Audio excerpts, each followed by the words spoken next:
Assalamualaikum warahmatullahi wabarakatuh. Perkenalkan, nama saya Kiela Gemiralda Putri. Saya dari Universitas Ubudiyah Indonesia, Prodi Farmasi. Baik, pada video kali ini saya akan menjelaskan mengenai materi penting dalam dunia kesehatan, yaitu tentang farmakoterapi infeksi saluran kemih, di mana saya akan membahas tentang definisi, gejala, terapi farmakologi, terapi non-farmakologi, mekanisme kerja obatnya, dan juga patofisiologinya. Baik, saya akan menjelaskan definisi dari infeksi saluran kemih terlebih dahulu. Nah, infeksi saluran kemih atau yang biasa disingkat dengan ISK adalah kondisi di mana organ yang termasuk saluran kemih itu mengalami infeksi. Nah, organ-organ tersebut bisa sisi ginjal, ureter, uretra, maupun kandung kemih.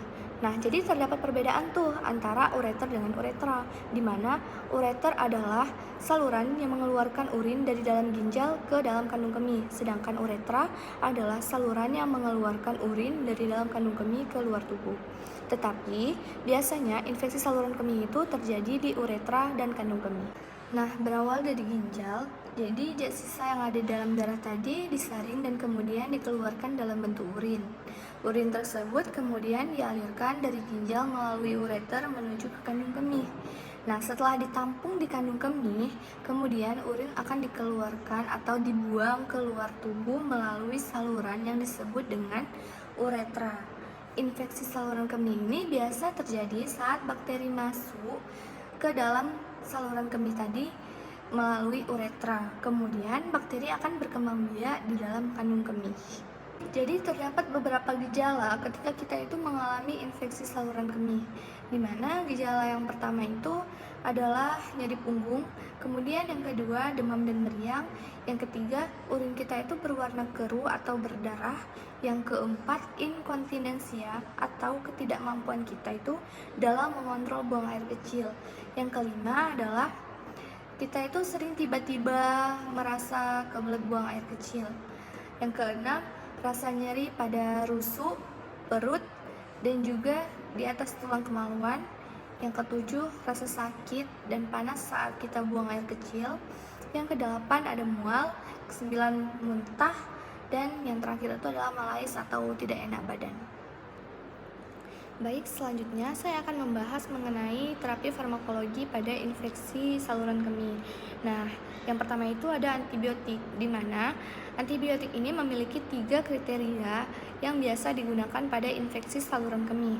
Kriteria yang pertama adalah dapat diabsorpsi dengan baik. Kemudian kriteria yang kedua adalah dapat mencapai kadar yang tinggi dalam urin, dan kriteria ketiga adalah memiliki spektrum terbatas untuk mikroba yang diketahui atau dicurigai.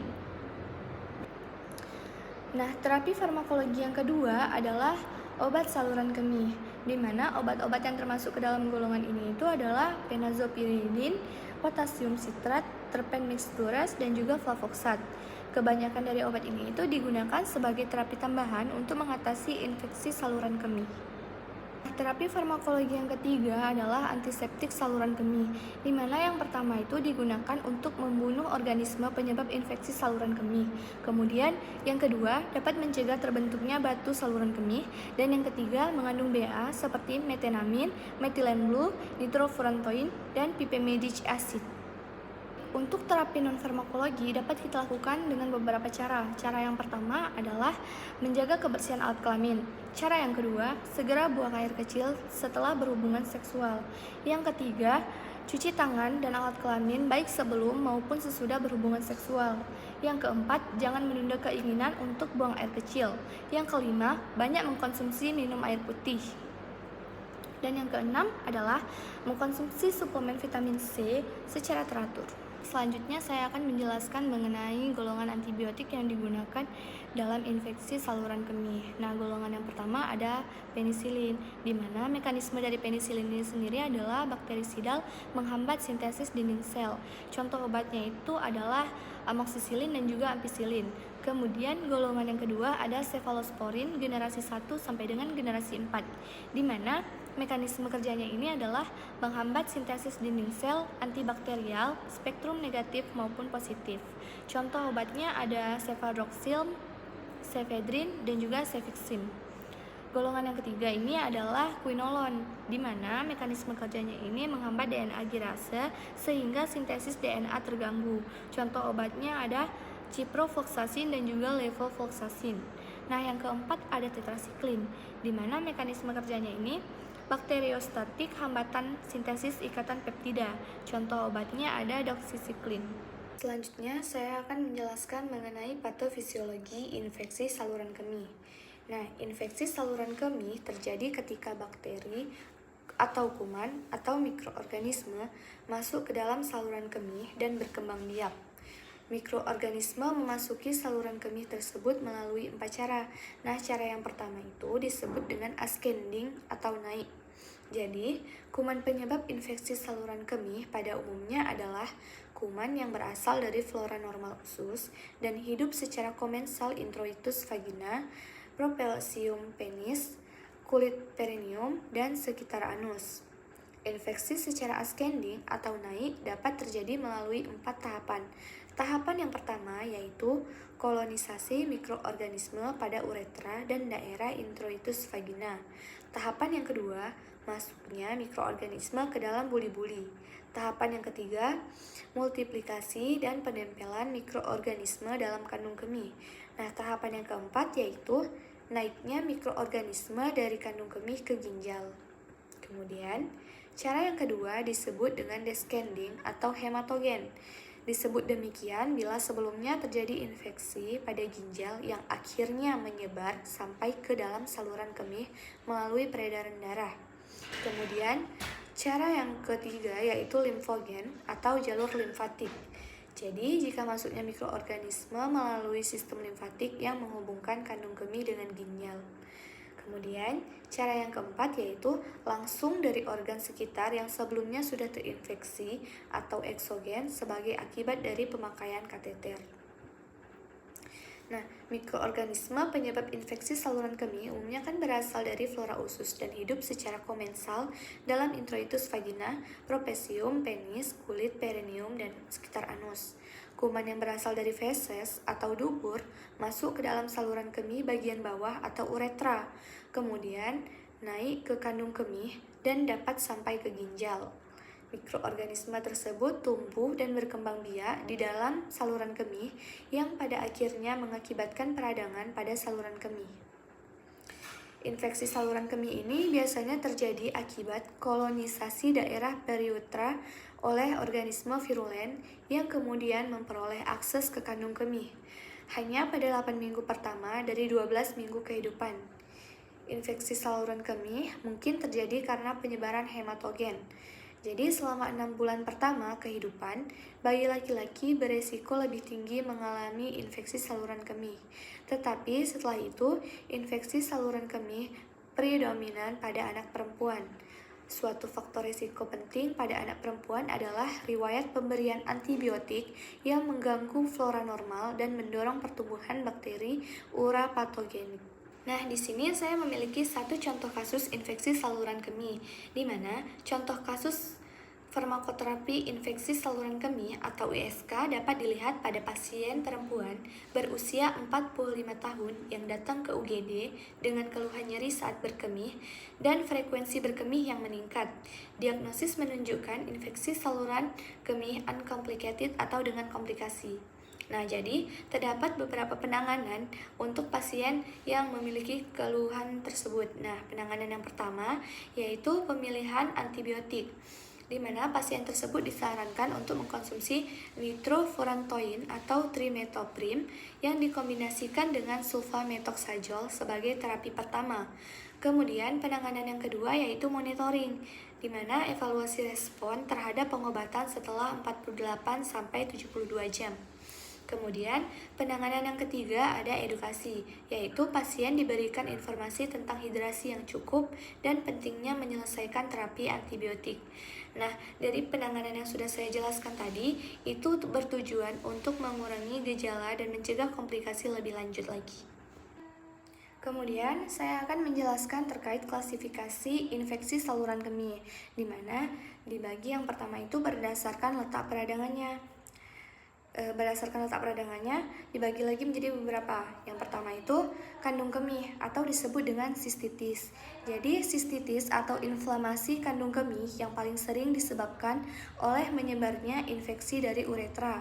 Hal ini dapat disebabkan oleh aliran balik urin dari uretra ke dalam kandung kemih atau disebut dengan reflux urtovesikal. Kemudian yang kedua ada uretra atau disebut dengan uretritis, di mana uretritis adalah suatu infeksi yang menyebar naik yang digolongkan sebagai gonoreal atau non-gonoreal. Uretritis gonoreal disebabkan oleh Neisseria gonorrhoeae dan ditularkan melalui kontak seksual.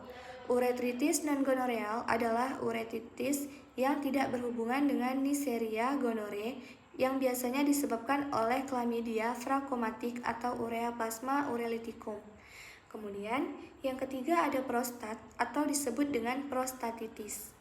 Yang keempat, ginjal atau disebut dengan pilonefritis. Nah, pilonefritis infeksi traktus urinarus atas merupakan infeksi bakteri pada ginjal, tubulus, dan jaringan interstisial dari salah satu atau kedua ginjal. Kemudian, infeksi saluran kemih pada lanjut usia ini dibedakan menjadi dua. Yang pertama itu infeksi saluran kemih uncomplicated atau sederhana. Jadi infeksi saluran kemih sederhana yang terjadi pada penderita dengan saluran kencing baik, anatomik maupun fungsional normal. Infeksi saluran kemih ini pada usia lanjut terutama mengenai penderita wanita dan infeksi hanya mengenai mukosa superficial kandung kemih. Kemudian yang kedua ada infeksi saluran kemih complicated atau komplikasi. Jadi, sering menimbulkan banyak masalah karena seringkali kuman penyebab sulit diberantas. Kuman penyebab sering resisten terhadap beberapa macam antibiotik, sering terjadi bakteremia, sepsis, dan juga shock. Nah, infeksi saluran kemih ini terjadi bila terjadi keadaan-keadaan sebagai berikut. Yang pertama itu kelainan abnormal saluran kencing, misalnya batu, refleks vesiko-uretral obstruksi, atoni kandung kemih, paraplegia, kateter kandung kemih, menetap, dan prostatitis. Kemudian yang kedua, kelainan valv ginjal, gagal ginjal akut maupun gagal ginjal kronik, atau terjadinya gangguan daya tahan tubuh. Kemudian yang ketiga itu infeksi yang disebabkan karena organisme virulen seperti Proteus yang memproduksi urease. Jadi terdapat penata laksanaan infeksi saluran kemih, di mana yang pertama itu penata laksanaan keperawatan. Nah, pengobatan infeksi saluran kemih bertujuan untuk menghilangkan gejala dengan cepat, membebaskan saluran kemih dari mikroorganisme, dan mencegah infeksi berulang, sehingga dapat menurunkan angka kecacatan serta angka kematian. Nah, tujuan tersebut dapat dicapai dengan beberapa perawatan. Yang pertama, meningkatkan intake cairan 2-3 liter per hari bila tidak ada kontraindikasi. Yang kedua, mencegah konstipasi. Dan yang ketiga, perubahan pola hidup, seperti membersihkan perineum dari depan ke belakang, pakaian dalam tidak ketat dan dari bahan katun, menghilangkan kebiasaan menahan buang air kecil, dan juga menghindari kopi serta alkohol.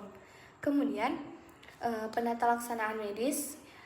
Jadi penata laksanaan medis itu mengenai infeksi saluran kemih antara lain yaitu melalui medikamentosa, yaitu pemberian obat-obatan berupa antibiotik secara empirik selama 7-10 hari untuk eradikasi infeksi akut, pemberian analgetik dan antispasmodik untuk mengurangi rasa nyeri yang dirasakan oleh penderita, obat golongan fenozopiridin atau piridium untuk meredakan gejala iritasi pada saluran kemih. Terapi farmakologik yang dianjurkan secara empiris disesuaikan dengan pola kuman yang ada di setiap tempat. Pemberian obat infeksi saluran kemih pada penderita geriatri mengacu kepada prinsip pemberian obat pada usia lanjut. Umumnya itu dengan memperhitungkan kelarutan obat, perubahan komposisi tubuh, status nutrisi, dan juga efek samping obat seperti mual atau gangguan fungsi ginjal. Terakhir, saya akan menjelaskan terkait komplikasi infeksi saluran kemih. Nah, infeksi saluran kemih dapat menyebabkan gagal ginjal akut, bakteremia, sepsis, dan juga meningitis. Jadi, komplikasi infeksi saluran kemih jangka panjang adalah parut ginjal, hipertensi, gagal ginjal, komplikasi pada masa kehamilan seperti preeklamsia. Parut ginjal terjadi pada 8-40% pasien setelah mengalami episode pilonefritis akut. Faktor risiko terjadinya parut ginjal antara lain yaitu umur muda, keterlambatan pemberian antibiotik dalam tata laksana infeksi saluran kemih, infeksi berulang, dan juga obstruksi saluran kemih.